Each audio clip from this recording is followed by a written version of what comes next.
The Pacific Ocean extends without visible boundary, a surface that appears constant yet is never still. In the early 19th century, much of it remained unmeasured. Charts were incomplete. Distances were estimated through dead reckoning and celestial observation, both dependent on weather and human precision. In November of 1820, a region far west of South America lay quiet under stable conditions. The wind moved steadily across open water. Swells rose and fell in long, even intervals. There was no sign of disturbance beyond the ordinary motion of the sea. At this distance from land, isolation was not unusual. Whaling vessels operated for months or years without sight of shore. They followed migrating populations of sperm whales, relying on experience rather than certainty. Encounters were unpredictable. Success depended on patience and endurance. The ocean itself offered no indication of what it contained beneath the surface.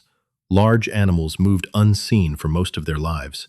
When they surfaced, it was brief. A column of vapor, a dark back, then absence again. On this day, the conditions suggested continuity. The horizon remained uninterrupted. The sky held its shape. There was no visible warning. Yet within this stillness, an event was already in motion. It would not announce itself in advance. It would not be recognized until it had already begun. The Pacific did not change. It remained as it was, wide, indifferent, and consistent. The change would come from within it. In the early 19th century, the island of Nantucket stood as one of the central hubs of the global whaling industry. Its economy depended almost entirely on the sea. The island had limited farmland and few natural resources beyond its access to the Atlantic. Over time, its residents developed a system of maritime labor that extended far beyond coastal waters. Whaling voyages from Nantucket were not short expeditions. Ships departed for journeys that could last 2 to 3 years. Crews operated across the Atlantic, around Cape Horn, and into the Pacific Ocean. The objective was the harvesting of sperm whales, valued primarily for the oil contained within their heads. This oil burned cleanly and was in high demand for lamps and industrial use. The process was structured but physically demanding. A whale ship functioned as both a transport vessel and a mobile processing station. Once a whale was killed, it was secured alongside the ship. The blubber was cut away in long strips and rendered into oil using large iron pots known as tryworks, installed directly on the deck. The work continued regardless of weather conditions, often exposing crews to heat, smoke, and constant motion. Labor aboard these ships followed a strict hierarchy. The captain held absolute authority. Beneath him were officers, including the first and second mates, who directed daily operations and led whaling boats during hunts. The remainder of the crew consisted of sailors with varying levels of experience. Payment was not given as a fixed wage. Instead, each man received a lay, a fractional share of the profits from the voyage, determined by rank. This system encouraged participation but also created uncertainty. A successful voyage could bring significant earnings. An unsuccessful one could result in years of labor with little return. By 1820, the industry had already expanded into the Pacific, where whale populations were more abundant. Ships from Nantucket routinely crossed into these distant waters, extending the range of American whaling operations.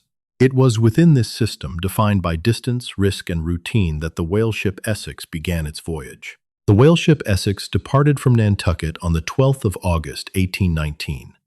It was a vessel of average size for its trade, measuring approximately 87 feet in length and weighing around 238 tons. It had already completed previous voyages and was considered serviceable, though not new.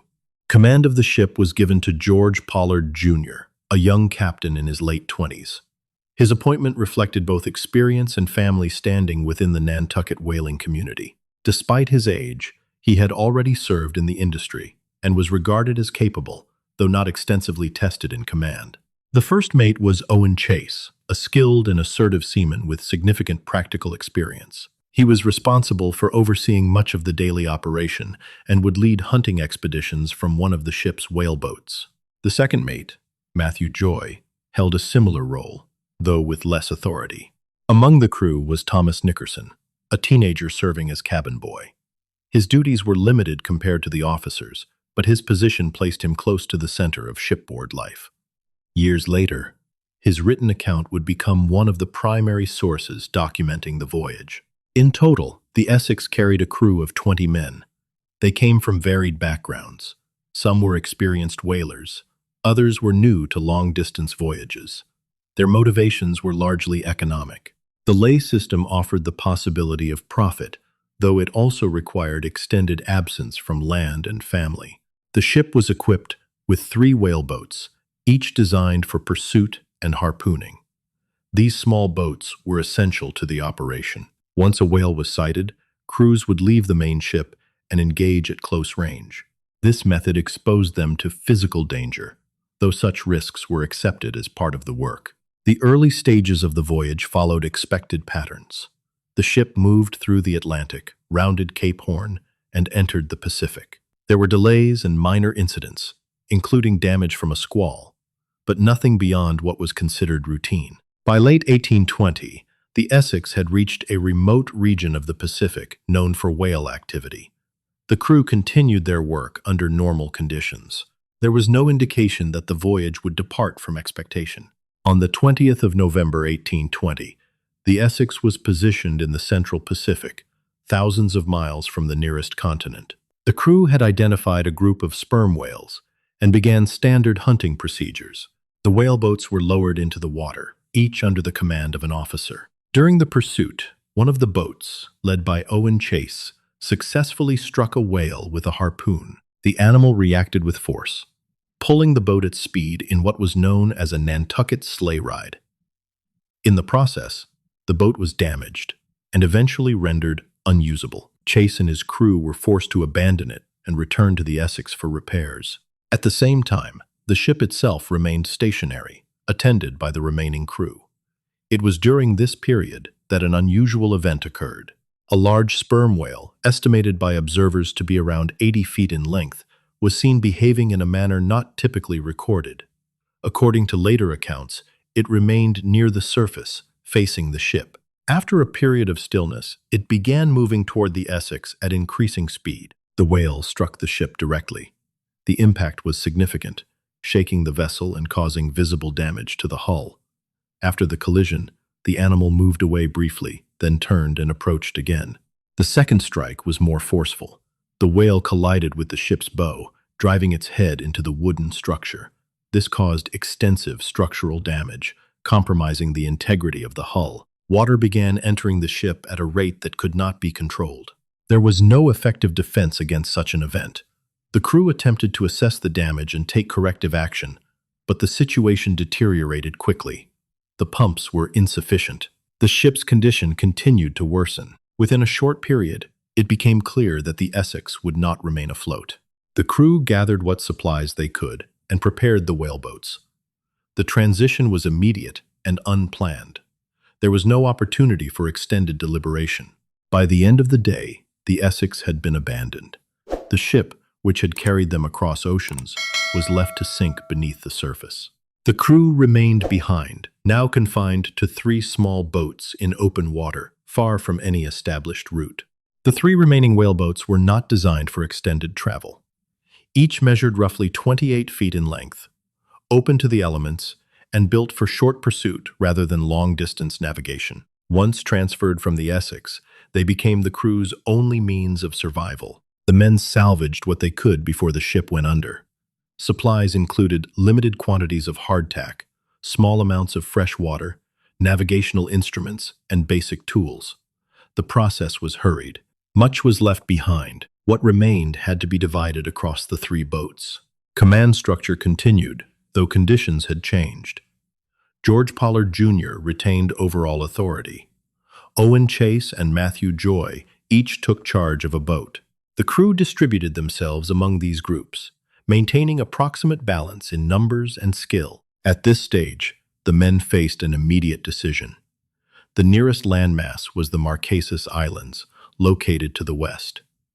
It was closer than any other option. However, reports among sailors described the islands as inhabited by hostile populations. These accounts were not verified in detail but were widely accepted within maritime culture at the time. Instead of steering toward the Marquesas, the officers chose to head east and south, aiming for the coast of South America. This route was significantly longer, crossing thousands of miles of open ocean. The decision was based on perceived safety rather than distance. The boats were lightly provisioned for such a journey. Rations were calculated and immediately reduced.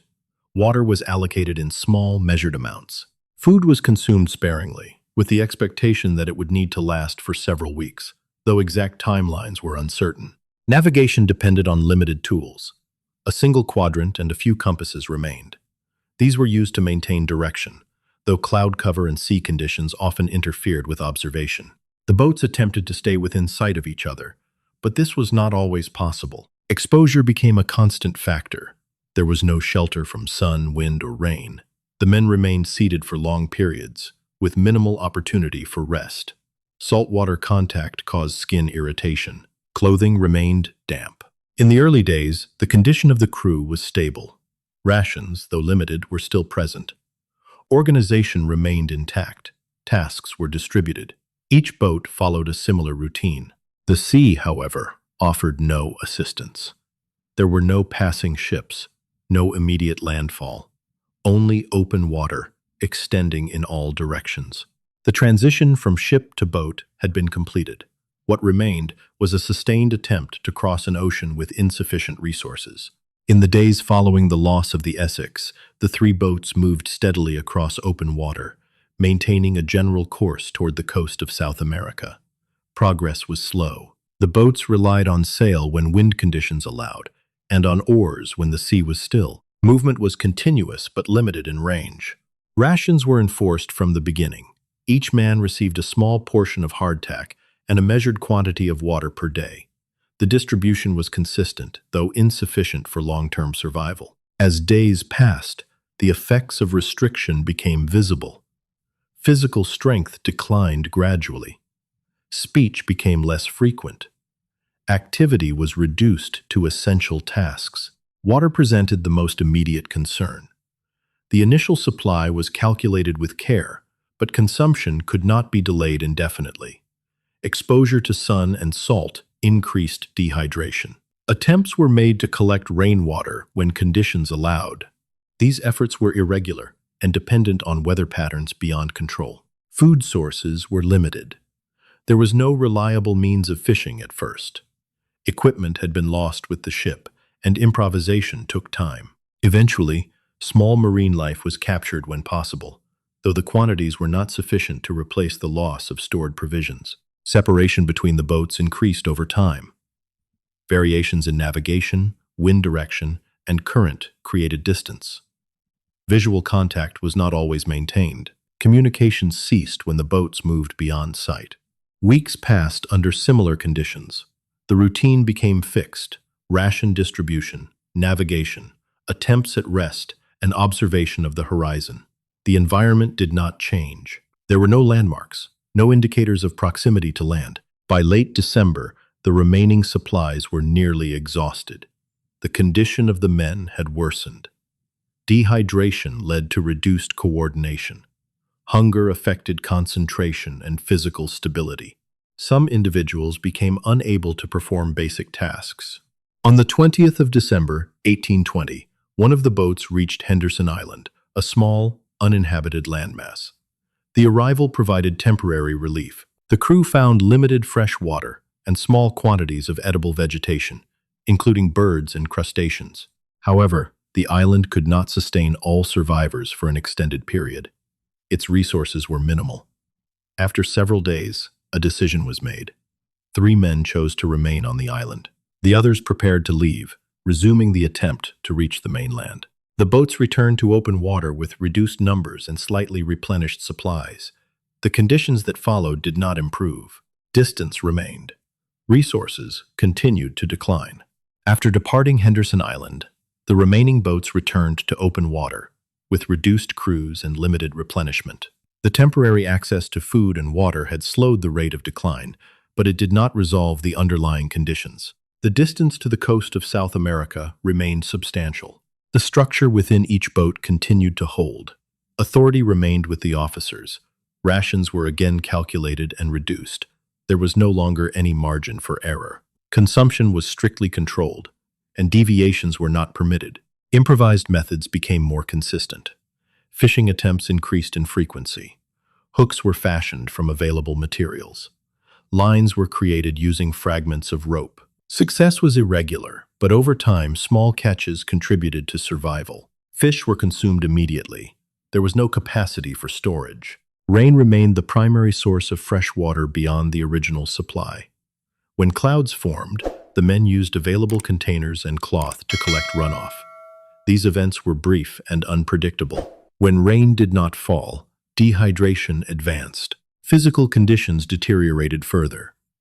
Prolonged exposure to salt water caused swelling and sores on the skin. Lips cracked. Eyes became sensitive to light. Movement required effort. Tasks that had once been routine were now completed slowly. The boats no longer maintained contact with one another. Each group continued independently. Navigation relied on limited instruments and estimation. Cloud cover frequently obscured celestial references, reducing accuracy. Drift caused by currents could not be corrected fully. Mental adaptation followed physical decline. Communication decreased. Periods of silence extended. Attention focused on immediate tasks, steering, rationing, and observation. There was little discussion beyond necessity. Deaths began to occur. The first was Matthew Joy, who had shown signs of illness before leaving Henderson Island. His condition worsened at sea, and he died in late December. His body was committed to the water, following maritime practice. As time progressed, additional deaths followed within the separate boats. The causes were consistent: dehydration, starvation, and exhaustion. Each loss reduced the capacity of the group to maintain basic functions. Despite these conditions, the boats continued to move. Direction was maintained as consistently as possible. The objective did not change. There was no indication of proximity to land. The horizon remained unchanged. The process of survival had become mechanical. Each day followed the same sequence, with diminishing capacity. By early January 1821, the remaining men in the scattered boats had exhausted nearly all conventional sources of food. Water was scarce and unreliable. Rainfall had become infrequent. Fishing yielded little. The physical condition of the survivors had declined to a critical level. Bodies weakened to the point where movement required sustained effort. Basic coordination was impaired. Speech was limited. Tasks were performed slowly or not at all. The structure that had guided earlier survival began to erode under these conditions. Deaths continued. In each boat, individuals succumbed to dehydration and starvation. As these losses accumulated, the remaining men faced a condition that had been recorded in other long-distance maritime disasters, but was not openly discussed in advance. The bodies of those who died were no longer consistently committed to the sea. Instead, a decision emerged, not through formal declaration, but through necessity. The remains of the tenthie were used as a source of sustenance. This practice, though extreme, had precedent within maritime survival history. It was understood as a final measure when all other options had been exhausted. There was no structure governing this shift beyond immediate need. The act was carried out without ceremony. It did not restore strength, but it delayed further. Hour 17 progression. Time lost definition. Days were no longer marked with precision. The men existed within a continuous state of depletion. The boundary between survival and collapse became indistinct. The boats continued to drift and move in limited measure. Direction remained generally oriented toward South America, though accuracy could not be confirmed. The situation had moved beyond managed survival. What remained was endurance under conditions with no remaining alternatives. As January 1821 progressed, the condition of the remaining survivors reached its lowest point. In at least one of the separated boats, the number of living men had been reduced to a small group with limited physical capability. Movement was minimal. Most activity was confined to maintaining the boat's direction and distributing what little remained of food and water. In the boat commanded by George Pollard, Jr., the situation became acute. After multiple deaths, the remaining men faced the absence of any sustainable source of nourishment. The practice of consuming those who had died continued, but even this became insufficient as time passed. At this stage, a further step was taken, one that had historical precedent in maritime survival under extreme conditions. Lots were drawn among the remaining crew to determine who would be sacrificed so that others might live. This method, while rare, had been recorded in earlier incidents and was understood within seafaring culture as a last resort. The drawing of lots was conducted among the survivors. Owen Coffin, a young sailor and cousin of the captain, was selected. The responsibility for carrying out the act fell to another crew member, Charles Ramsdell. The act was completed without recorded resistance. The remains were then used as sustenance by the surviving men. This event marked the final stage of adaptation under extreme deprivation. It did not reverse the physical decline, but it extended survival for a limited period. Elsewhere, in other boats, similar conditions persisted, though not all groups resorted to the same measures.